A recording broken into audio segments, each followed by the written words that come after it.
Kontraksi ekonomi terbukti sudah 4 kuartal minus. Maka efek bulan Juli lockdown PPKM Jawa Bali di mana 70% peredaran uang nasional ada di sana untuk menahan laju pemaparan dibatasi gerakannya. Hal ini secara ekonomi pasti akan berpengaruh besar ke arah negatif lagi. Kita semua tahu, strategi ekonomi tidak tumbuh baik selama ini. Pandemi gelombang pertama membuat minus 4 kuartal. Lalu pandemi gelombang kedua sedang kita bersama perangi saat ini. Entah apa yang terjadi dalam 2 kuartal ekonomi ke depan sisa tahun 2021 ini. Namun pemerintah tetap optimis bisa membuat ekonomi naik. Bahkan kalau tidak percaya akan dipanggil Pak Luhut.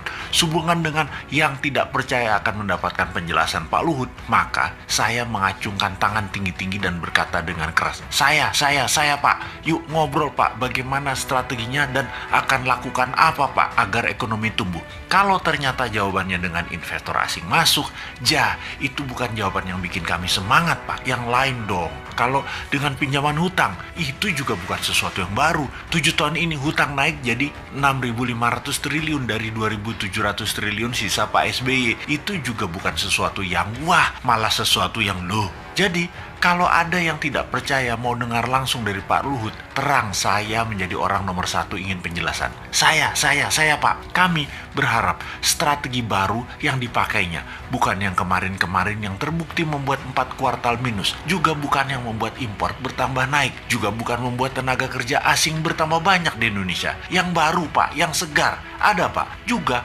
bukan seperti selama 7 tahun ini telah berjalan memainkan kekuatan politik, pernah membelah Golkar jadi 2 di awal dulu, membelah PKS jadi 2, membelah Demokrat jadi 2, membelah P3, membelah PAN, baik langsung ataupun tidak langsung mendukung atau mendiamkan perpecahan politik terjadi. Jangan lagi seperti itu. Jangan terlalu berpolitiklah bernegara. Utamakan keselamatan rakyat, humanitarian. Ekonomi juga jangan terlalu mementingkan asing lah. Hutang, investor asing, kedua hasil bumi, sumber daya alam, tanah air, tenaga kerja asing, pajak mencekik. Dukunglah dengan mempermudah. Seperti izin di BPOM misalnya. Ada ribuan izin yang nyangkut tahunan di sana.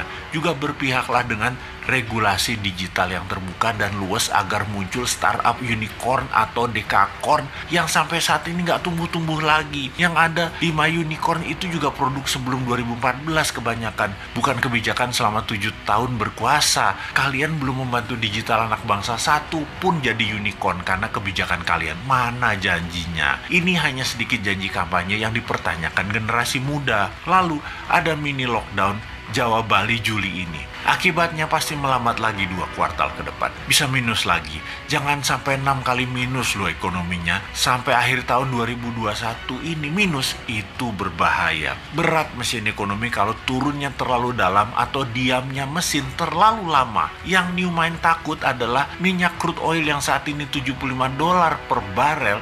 Akhir tahun ini mendekati $100 per barel. Mati kita. Sudah dolar kurang jumlahnya di tanah air, dagang pakai yuan, sementara Amerika dan dunia Arab tetap petrodolar, beri petrol ya pakai dolar. Lah, kalau rupiah jadi 17.000 terhadap dolar karena perlu dolar dan dolar langka, nggak ada dolar masuk karena yuan yang masuk. Beli minyak 800.000 barel per hari pakai apa bayarnya? Apa mau Saudi dibayar pakai yuan? Ya enggak lah, yuan belum multi currency, baru 1,7% transaksi dunia yang pakai yuan. Cukup nekat sih analisa meyuankan transaksi dan tergantung satu negara Tiongkok mitra dagangnya, padahal Tiongkok bukan penyedia semua macam-macam kebutuhan, terutama kebutuhan energi. Cina nggak punya energi, Cina aja import. Berat nih kalau crude oil mendekati $100 per barelnya di akhir tahun 2021 ini.